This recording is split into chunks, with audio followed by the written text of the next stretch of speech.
ದಯವಿಟ್ಟು ಎಲ್ಲರೂ ಸಾವಧಾನದಿಂದ ಕುತ್ಕೋಬೇಕು. ಈ ಒಂದು ಕಾರ್ಯಕ್ರಮ ನಿಮಗೆ ಗೊತ್ತಿದೆ ಎಷ್ಟು ಪ್ರಮುಖವಾದಂಥ ಕಾರ್ಯಕ್ರಮ. ಸನ್ಮಾನ್ಯ ರಾಹುಲ್ ಗಾಂಧಿ ಅವರು ಬಂದಿದ್ದಾರೆ. ಎಲ್ಲರೂ ಕೂಡ ನೀವು ಹೇಳಬೇಕು ರಾಹುಲ್ ಗಾಂಧಿ ಅವರಿಗೆ ಜಿಂದಾಬಾದ್ ಅಂತ. ರಾಹುಲ್ ಗಾಂಧಿ, ಮಲ್ಲಿಕಾರ್ಜುನ್ ಖರ್ಗೆ ಅವರಿಗೆ, ಸಿದ್ದರಾಮಯ್ಯನವ್ರಿಗೆ, DK ಶಿವಕುಮಾರ್ ಅವ್ರಿಗೆ, KC ವೇಣುಗೋಪಾಲ್ ಅವ್ರಿಗೆ, ಸುರ್ಜೇವಾಲಾ ಅವ್ರಿಗೆ. ಇವಾಗ ಒಂದೇ ಮಾತರಂ. ಇವಾಗ ಅದಾದ ನಂತರ ಕಾರ್ಯಕ್ರಮ ಪ್ರಾರಂಭ ಮಾಡ್ತೀವಿ. ದಯವಿಟ್ಟು ಸೇವಾದಳದವರು ಬಂದು ಒಂದೇ ಮಾತರಂ ಹೇಳಬೇಕು ಅಂತ ನಾನು ಕೇಳ್ಕೋತೀನಿ. ದಯವಿಟ್ಟು ಎಲ್ಲ ಎದ್ದು ನಿಂತ್ಕೊಂಡು ಒಂದೇ ಮಾತರಂಗೆ ತಮ್ಮ ಧ್ವನಿಗೂಡಿಸ್ಬೇಕು ಅಂತ ಕೇಳ್ಕೊಳ್ತೀನಿ. सभा कक्ष सावधान, वंदे मातरम शुरू करेंगे. वंदे मातरम, वंदे मातरम, सुजलाम सुफलाम मलयज शीतलाम सस्य श्यामलां मातरं. वंदे मातरं. शुभ्रज्योत्स्ना पुलकितयामिनी फुल्लकुसुमित द्रुमदलशोभिनी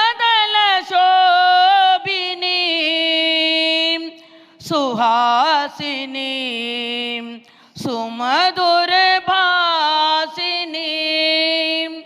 सुखदां वरदां मातरं.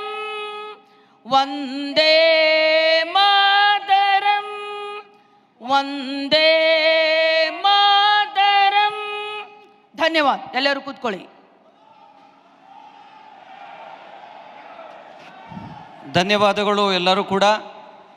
ಈ ಒಂದು ಐತಿಹಾಸಿಕ ಸಮಾರಂಭ ಇವತ್ತು ಏನು ನಡೀತಾ ಇದೆ, ಅಕ್ರಮ ಮತದಾನದ ವಿರುದ್ಧ ಇವತ್ತು ಕಾಂಗ್ರೆಸ್ ಪಕ್ಷ ಏನು ಇವತ್ತು ಧ್ವನಿ ಎತ್ತಿದೆ, ಅದರ ಪ್ರಕಾರ ನೀವೆಲ್ಲರೂ ಕೂಡ ಈ ಕಾರ್ಯಕ್ರಮಕ್ಕೆ ಸಾಕ್ಷಿಭೂತರಾಗಿದ್ದೀರಿ. ಇವತ್ತೊಂದು ದಿವಸ ಈ ಒಂದು ಕಾರ್ಯಕ್ರಮನ ವೆಲ್ಕಮ್ ಮಾಡಲಿದ್ದಕ್ಕೆ ನಮ್ಮ ಕರ್ನಾಟಕ ಪ್ರದೇಶ ಕಾಂಗ್ರೆಸ್ ಕಮಿಟಿಯ ಅಧ್ಯಕ್ಷರು ಉಪಮುಖ್ಯಮಂತ್ರಿಗಳು ಆದಂಥ ಸನ್ಮಾನ್ಯ DK ಶಿವಕುಮಾರ್ ಅವರು ಬಂದು ಎಲ್ಲರನ್ನೂ ಸ್ವಾಗತ ಮಾಡಬೇಕು ಅಂತ ಈ ಮೂಲಕ ಕೇಳ್ಕೊಳ್ತೀನಿ.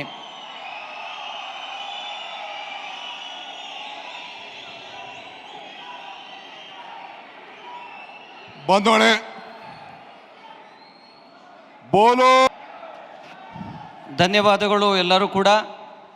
ಈ ಒಂದು ಐತಿಹಾಸಿಕ ಸಮಾರಂಭ ಇವತ್ತು ಏನು ನಡೀತಾ ಇದೆ, ಅಕ್ರಮ ಮತದಾನದ ವಿರುದ್ಧ ಇವತ್ತು ಕಾಂಗ್ರೆಸ್ ಪಕ್ಷ ಏನು ಇವತ್ತು ಧ್ವನಿ ಎತ್ತಿದೆ, ಅದರ ಪ್ರಕಾರ ನೀವೆಲ್ಲರೂ ಕೂಡ ಈ ಕಾರ್ಯಕ್ರಮಕ್ಕೆ ಸಾಕ್ಷಿಭೂತರಾಗಿದ್ದೀರಿ. ಇವತ್ತೊಂದು ದಿವಸ ಈ ಒಂದು ಕಾರ್ಯಕ್ರಮನ ವೆಲ್ಕಮ್ ಮಾಡಲಿದ್ದಕ್ಕೆ ನಮ್ಮ ಕರ್ನಾಟಕ ಪ್ರದೇಶ ಕಾಂಗ್ರೆಸ್ ಕಮಿಟಿಯ ಅಧ್ಯಕ್ಷರು ಉಪಮುಖ್ಯಮಂತ್ರಿಗಳು ಆದಂಥ ಸನ್ಮಾನ್ಯ DK ಶಿವಕುಮಾರ್ ಅವರು ಬಂದು ಎಲ್ಲರನ್ನೂ ಸ್ವಾಗತ ಮಾಡಬೇಕು ಅಂತ ಈ ಮೂಲಕ ಕೇಳ್ಕೊಳ್ತೀನಿ.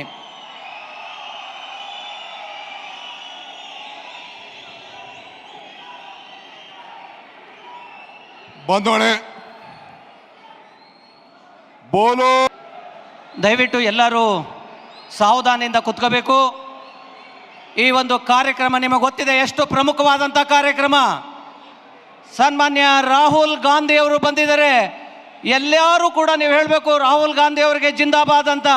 ರಾಹುಲ್ ಗಾಂಧಿ, ಮಲ್ಲಿಕಾರ್ಜುನ್ ಖರ್ಗೆ ಅವರಿಗೆ, ಸಿದ್ದರಾಮಯ್ಯನವ್ರಿಗೆ, DK ಶಿವಕುಮಾರ್ ಅವ್ರಿಗೆ, KC ವೇಣುಗೋಪಾಲ್ ಅವ್ರಿಗೆ, ಸುರ್ಜೇವಾಲಾ ಅವ್ರಿಗೆ. ಇವಾಗ ಒಂದೇ ಮಾತರಂ. ಇವಾಗ ಅದಾದ ನಂತರ ಕಾರ್ಯಕ್ರಮ ಪ್ರಾರಂಭ ಮಾಡ್ತೀವಿ. ದಯವಿಟ್ಟು ಸೇವಾದಳದವರು ಬಂದು ಒಂದೇ ಮಾತರಂ ಹೇಳಬೇಕು ಅಂತ ನಾನು ಕೇಳ್ಕೋತೀನಿ. ದಯವಿಟ್ಟು ಎಲ್ಲ ಎದ್ದು ನಿಂತ್ಕೊಂಡು ಒಂದೇ ಮಾತರಂಗೆ ತಮ್ಮ ಧ್ವನಿಗೂಡಿಸ್ಬೇಕು ಅಂತ ಕೇಳ್ಕೊಳ್ತೀನಿ. सभा कक्ष सावधान, वंदे मातरम शुरू करेंगे. वंदे मातरम, वंदे मातरम, सुजलाम सुफलाम मलयज शीतलाम ಸಸ್ಯ ಶ್ಯಾಮಲಾಂ ಮಾತರಂ ವಂದೇ ಮಾತರಂ ಶುಭ್ರ ಜ್ಯೋತ್ಸ್ನಾ ಪುಲಕಿತಯಾಮಿನಿ ಫುಲ್ಲಕುಸುಮಿತ ದ್ರುಮದಲ ಶೋಭಿನಿ ಸುಹಾಸಿನಿ ಸುಮಧುರ ಭಾಸಿನಿ ಸುಖದಾಂ ವರದಾಂ ಮಾತರಂ ವಂದೇ ಮಾತರಂ ವಂದೇ ಮಾತರಂ. ಧನ್ಯವಾದ. ಎಲ್ಲರೂ ಕೂತ್ಕೊಳ್ಳಿ.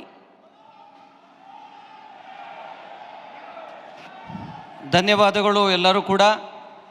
ಈ ಒಂದು ಐತಿಹಾಸಿಕ ಸಮಾರಂಭ ಇವತ್ತು ಏನು ನಡೀತಾ ಇದೆ ಅಕ್ರಮ ಮತದಾನದ ವಿರುದ್ಧ, ಇವತ್ತು ಕಾಂಗ್ರೆಸ್ ಪಕ್ಷ ಏನು ಇವತ್ತು ಧ್ವನಿ ಎತ್ತಿದೆ ಅದರ ಪ್ರಕಾರ ನೀವೆಲ್ಲರೂ ಕೂಡ ಈ ಕಾರ್ಯಕ್ರಮಕ್ಕೆ ಸಾಕ್ಷಿಭೂತರಾಗಿದ್ದೀರಿ. ಇವತ್ತೊಂದು ದಿವಸ ಈ ಒಂದು ಕಾರ್ಯಕ್ರಮನ ವೆಲ್ಕಮ್ ಮಾಡಲಿದ್ದಕ್ಕೆ ನಮ್ಮ ಕರ್ನಾಟಕ ಪ್ರದೇಶ ಕಾಂಗ್ರೆಸ್ ಕಮಿಟಿಯ ಅಧ್ಯಕ್ಷರು ಉಪಮುಖ್ಯಮಂತ್ರಿಗಳು ಆದಂಥ ಸನ್ಮಾನ್ಯ ಡಿ ಕೆ ಶಿವಕುಮಾರ್ ಅವರು ಬಂದು ಎಲ್ಲರನ್ನೂ ಸ್ವಾಗತ ಮಾಡಬೇಕು ಅಂತ ಈ ಮೂಲಕ ಕೇಳ್ಕೊಳ್ತೀನಿ.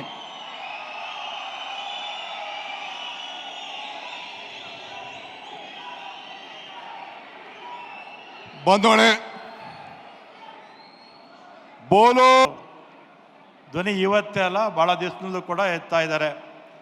2014ರಲ್ಲಿ BJP ಸರ್ಕಾರ ಬಂದಿದ್ದೇ ಅಕ್ರಮಗಳಿಂದ. ಆಗ ಸುಮಾರು 10 ವರ್ಷಗಳ ಕಾಲ ಮನಮೋಹನ್ ಸಿಂಗ್ ಅವರು ದೇಶದಲ್ಲೇ ಉತ್ತಮ ಒಂದು ಕಾರ್ಯಕ್ರಮಗಳನ್ನು ಕೊಟ್ಟಿದ್ದರು. ಆದರೆ ದುಷ್ಟಶಕ್ತಿಗಳು ಯಾರು BJP ಅಧಿಕಾರಕ್ಕೆ ತರೋದಕ್ಕೆ ಪ್ರಯತ್ನ ಮಾಡಿದ್ರು, ಆ ಶಕ್ತಿಗಳೆಲ್ಲ ಒಗ್ಗಟ್ಟಾಗಿ 2G ಹಗರಣವನ್ನು ತಂದರು. ಕಲ್ಲಿದ್ದಲು ಹಗರಣಗಳನ್ನು ತಂದು ವ್ಯಾಪಕವಾಗಿ ಮನಮೋಹನ್ ಸಿಂಗ್ ಅವರ ಸರ್ಕಾರದ ವಿರುದ್ಧ ಅಪಪ್ರಚಾರ ಮಾಡಿ ಸೋಲೋದಕ್ಕೆ ಕಾರಣ ಆಯಿತು. ಆಮೇಲೆ 2G ಹಗರಣ ಇರ್ಬೋದು, ಕಲ್ಲಿದ್ದಲು ಹಗರಣ ಇರ್ಬೋದು, ಅದು ಹಗರಣಗಳೇ ಅಲ್ಲ ಅಂತ ಆಮೇಲೆ ತೀರ್ಮಾನ ಆಯಿತು. ಅದೇ ಶಕ್ತಿಗಳು ಈಗ 2023ರಲ್ಲಿ ನಡೆದಂಥ ಚುನಾವಣೆಯಲ್ಲಿ ಸೋಲುತ್ತೆ BJP ಪಕ್ಷ ಅಂತ ಮನವರಿಕೆ ಮಾಡಿಕೊಂಡು ಮತಗಳನ್ನು ಕದಿಯೋದಕ್ಕೆ ಪ್ರಾರಂಭ ಮಾಡಿದ್ರು. ಇದೇನು ಹೊಸದೇನೂ ಅಲ್ಲ. 2013ರಲ್ಲಿ ನಿಮಗೆ ಉದಾಹರಣೆ ಕೊಡ್ತೀನಿ. ನಾನು ನನ್ನ ವಿಧಾನಸಭಾ ಕ್ಷೇತ್ರದಲ್ಲಿ 49,000 ಮತಗಳಿಂದ ನಾನು ಗೆದ್ದಿದ್ದೆ. ಒಂದೇ ವರ್ಷಕ್ಕೆ ಪಾರ್ಲಿಮೆಂಟ್ ಚುನಾವಣೆ ಆಗುತ್ತೆ, 17,000 ಮೈನಸ್ ಆಗುತ್ತೆ. 2019ರಲ್ಲಿ 18ರಲ್ಲಿ ನಾನು 20,000 ಮತಗಳಿಂದ ಗೆದ್ದಿದ್ದೆ. 2019ರಲ್ಲಿ ಪಾರ್ಲಿಮೆಂಟ್ ಚುನಾವಣೆ ಆಗುತ್ತೆ, 21,000 BJPಗೆ ಲೀಡ್ ಬರುತ್ತೆ. ಅಂದರೆ ಒಂದು ವರ್ಷದಲ್ಲಿ 49,000 ನನಗೆ ಬಂದಿದ್ದಂಥ ಲೀಡು 17,000 ನಮ್ಮ ಕಾಂಗ್ರೆಸ್ಸಿಗೆ ಕಡಿಮೆ ಆಗುತ್ತೆ. ಅಂದರೆ ಇದು ಚುನಾವಣೆ ಆಯೋಗನೇ ಹೇಳಬೇಕು, ಅಥವಾ ದೇಶದ ಜನತೆ ಇದ್ರ ಬಗ್ಗೆ ತೀರ್ಮಾನ ಆಗಬೇಕು. ಆಮೇಲೆ ಇತ್ತೀಚೆಗೆ ನಡೆದಂಥದ್ದು ಮಹಾರಾಷ್ಟ್ರ ಚುನಾವಣೆ ಆಗುತ್ತೆ. ನಮ್ಮ ಕಾಂಗ್ರೆಸ್ಸು, ಶಿವಸೇನೆ, ನಮ್ಮ ಅಲಿಯನ್ಸ್ ಪಾರ್ಟಿಗಳು, ಶರದ್ ಪವಾರ್ ಅವರ ಪಕ್ಷ ಒಟ್ಟು 48 ಸ್ಥಾನದಲ್ಲಿ 30 ಸ್ಥಾನ ಗೆಲ್ಲುತ್ತೆ. BJP ಅಲಿಯನ್ಸ್ ಗೆದ್ದಿದ್ದು ಕೇವಲ 18 ಸ್ಥಾನ. ಆದರೆ ನಮಗೆ 30 ಸ್ಥಾನ ನಾವು ಗೆಲ್ತೀವಿ, ಅವರು 18 ಗೆಲ್ತಾರೆ. 4-5 ತಿಂಗಳಿಗೆ ಅಸೆಂಬ್ಲಿ ಚುನಾವಣೆ ಆಗುತ್ತೆ. ಅಸೆಂಬ್ಲಿ ಚುನಾವಣೆಯಲ್ಲಿ ತದ್ವಿರುದ್ಧವಾಗಿ ಜನ ಮತ ಹಾಕಿದ್ರು ಅಂತ ನಾವು ಭಾವಿಸ್ತೀವಿ. ಆದರೆ ಅದು ಮ್ಯಾನಿಪ್ಯುಲೇಷನ್. ಅದು ಉದಾಹರಣೆಗೆ ನಾಂದೇಡ್ ಅಂತ ಅವತ್ತು ಅಸೆಂಬ್ಲಿ ಚುನಾವಣೆಯಲ್ಲಿ ಒಂದು ಬೈ ಎಲೆಕ್ಷನ್ ಆಯಿತು ಪಾರ್ಲಿಮೆಂಟಿಗೆ.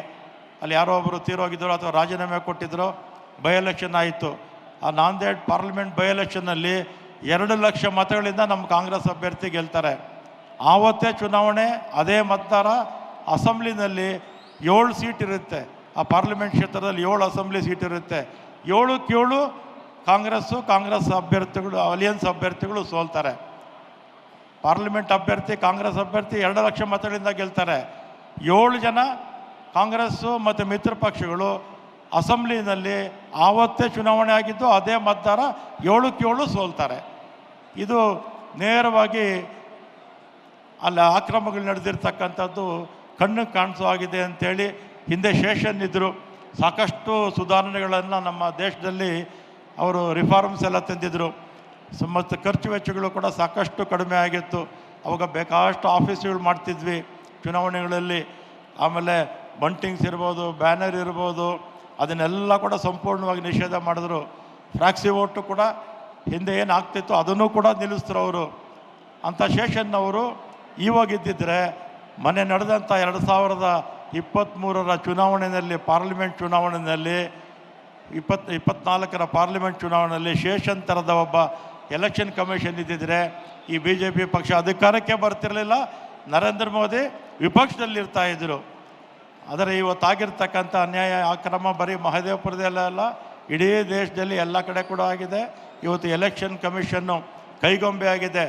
ಯಾವ ರೀತಿ ಇಡಿ ಸುಮಾರು 1 ವರ್ಷದಿಂದ ಸುಪ್ರೀಂ ಕೋರ್ಟ್ ಅನೇಕ ಬಾರಿ ಚೀಮಾರಿ ಹಾಕಿದೆ, ಅದೇ ರೀತಿ ಇನ್ಕಮ್ ಟ್ಯಾಕ್ಸ್ ಡಿಪಾರ್ಟ್ಮೆಂಟು, ಅದೇ ರೀತಿ ಎಲೆಕ್ಷನ್ ಕಮಿಷನ್ನು, ಮತ್ತು ಇದೆಲ್ಲ ಕೂಡ ಈ ಸ್ವಾಯತ್ತ ಸಂಸ್ಥೆಗಳೆಲ್ಲ ಇವತ್ತು ಕೈಗೊಂಬೆಗಳಾಗಿ BJPಯವರು ಅವರೇ ನಾಮಿನೇಟ್ ಮಾಡೋದು ಎಲೆಕ್ಷನ್ ಕಮಿಷನ್ಗೆ. ಅವ್ರು ಹೇಳ್ತಾರೆ, ಅವ್ರ ಮಾತು ಕೇಳೋರನ್ನೇ ನೇಮಕ ಮಾಡಿಕೊಂಡು ಇವತ್ತು ಚುನಾವಣೆ ಅಕ್ರಮಗಳು ಆಗ್ತಾ ಇರೋದನ್ನು ನಾವು ಎಷ್ಟೇ ಪ್ರತಿಭಟನೆ ಮಾಡಲಿ, ಎಷ್ಟೇ ದಾಖಲೆ ಕೊಡಲಿ, ಎಲ್ಲವನ್ನು ಕೂಡ ನಿರಾಕರಿಸುವಂಥ ಕೆಲಸವನ್ನು ಮಾಡ್ತಾಯಿದ್ದಾರೆ. ಇದು ಪ್ರಜಾಪ್ರಭುತ್ವಕ್ಕೆ ಮಾರಕವಾಗಿರ್ತಕ್ಕಂಥದ್ದು. ಈಗಲಾದರೂ ಕೂಡ ಎಚ್ಚೆತ್ಕೊಂಡು ಎಲೆಕ್ಷನ್ ಕಮಿಷನ್ನು ಸ್ವಲ್ಪ ಧೈರ್ಯ ತಗೊಂಡು ಶೇಷನ್ ರೀತಿ ವರ್ತಿಸಬೇಕು ಅಂತ ನಾನು ಈ ಸಂದರ್ಭದಲ್ಲಿ ಹೇಳಿ, ಮತ್ತು ಇವತ್ತಿನ್ನು ರಾಹುಲ್ ಗಾಂಧಿಯವರು ಎಲ್ಲರೂ ಬಂದು ಕೂಡ ಮಾತಾಡ್ತಾರೆ. ಎಲ್ಲರಿಗೂ ಕೂಡ ಧನ್ಯವಾದಗಳು.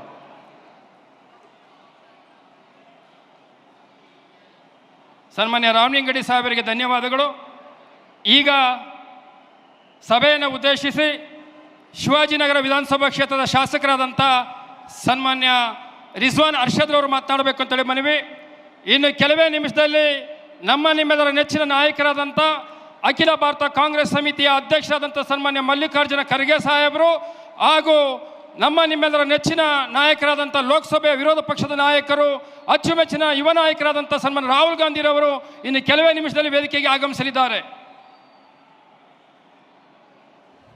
ವೇದಿಕೆ ಮೇಲೆ ಆಸೀನರಾದಂಥ ಕಾಂಗ್ರೆಸ್ ಪಕ್ಷದ ಎಲ್ಲ ಹಿರಿಯ ನಾಯಕರೇ, ಕಾಂಗ್ರೆಸ್ ಪಕ್ಷದ ಕಾರ್ಯಕರ್ತರೇ, ಮಾಧ್ಯಮದ ಎಲ್ಲ ಸ್ನೇಹಿತರೆ, ಇವತ್ತು ನಾವು ಇಲ್ಲಿ ರಾಹುಲ್ ಗಾಂಧಿಯವರ ನೇತೃತ್ವದಲ್ಲಿ ಸೇರಿರ್ತಕ್ಕಂಥದ್ದು ಬ್ಯಾಂಗ್ಳೂರು ಕೇಂದ್ರದ ಒಂದು ಪಾರ್ಲಿಮೆಂಟ್ ಸೀಟಲ್ಲಿ ಅಕ್ರಮವಾಗಿ ನಮಗೆ ಸೋಲಿಸಿದ್ದಾರೆ ಅಂತ ಮಾತ್ರ ಅಲ್ಲ, ಅಥವಾ ಇಡೀ ದೇಶದಲ್ಲಿ ಕಾಂಗ್ರೆಸ್ ಪಕ್ಷಕ್ಕೆ ಈ ಚುನಾವಣೆ ಆಯೋಗದಿಂದ ಆಗಿರ್ತಕ್ಕಂಥ ಅಕ್ರಮದಿಂದ ನಾವು ಅಧಿಕಾರ ಕಳ್ಕೊಂಡಿದ್ದೇವೆ, ಮತ್ತೊಮ್ಮೆ ನರೇಂದ್ರ ಮೋದಿಯವರು ಪ್ರಧಾನಿಯಾಗಿದ್ದಾರೆ ಅಂತ ಮಾತ್ರ ಅಲ್ಲ, ಈ ದೇಶದ ಪ್ರಜಾಪ್ರಭುತ್ವವನ್ನು ಉಳಿಸ್ಕೊಳ್ಳೋದಕ್ಕೆ, ಈ ದೇಶದ ಸಂವಿಧಾನವನ್ನು ಉಳಿಸೋದಕ್ಕೆ ನಾವು ಇವತ್ತು ಸೇರಿರ್ತಕ್ಕಂಥದ್ದು ಅಂತ ನಮ್ಮ ಮನಸ್ಸಲ್ಲಿ ಇರಬೇಕು ಅಂತ ನಾನು ಇವತ್ತು ಹೇಳೋಕ್ಕೆ ಬಯಸ್ತಾ ಇದ್ದೇನೆ.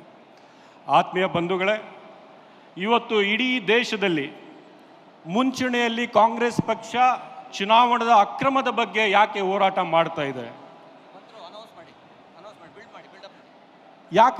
ಯಾಕೆ ನಾವು ಹೋರಾಟ ಮಾಡ್ತಾ ಇದ್ದೀವಿ ಅಂದರೆ, ಈ ದೇಶದಲ್ಲಿ ಕಾಂಗ್ರೆಸ್ ಪಕ್ಷದ ತ್ಯಾಗ, ಕಾಂಗ್ರೆಸ್ ಪಕ್ಷದ ಬಲಿದಾನದಿಂದ ನಮಗೆ ಏನೋ ಸ್ವಾತಂತ್ರ್ಯವನ್ನು ಸಿಕ್ಕಿತ್ತು, ಆ ಸ್ವಾತಂತ್ರ್ಯವನ್ನು ಉಳಿಸ್ಕೊಳ್ಳೋದಕ್ಕೆ ಮಾತ್ರ ನಾವು ಕಾಂಗ್ರೆಸ್ ಪಕ್ಷ ಇವತ್ತಿಗೂ ಕೂಡ ನಾವು ಹೋರಾಟ ನಡೆಸ್ತಾ ಇದ್ದೀವಿ.